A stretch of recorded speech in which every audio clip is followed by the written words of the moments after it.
ધારાસભ્ય તેમજ જિલ્લા પંચાયતના ઉપપ્રમુખના હસ્તે પંચાયત ભવન અને ગામમાં જવાના પુલનું લોકાર્પણ કરાયું।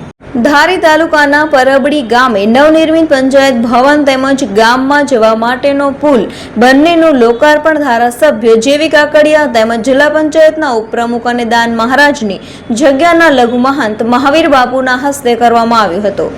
આ તકે પરબડી સરપંચ જશુભાઈ વાળા, ચલાલા નગરપાલિકાના પ્રમુખ જયરાજભાઈ વાળા, તાલુકા પંચાયત પૂર્વ સદસ્ય અનુભાઈ લલિયા, મંગળુભાઈ વાળા, તાલુકા પંચાયત સદસ્ય પોપટભાઈ દાફડા, જર સરપંચ દિલાવરભાઈ, નગરપાલિકા સદસ્ય અશોકભાઈ તલાટિયા, ધારી તાલુકા ભાજપ મંત્રી દિનેશભાઈ ચોડવડિયા તેમજ ગામના આગેવાનો અને ગ્રામ્યજનો હાજર રહ્યા હતા।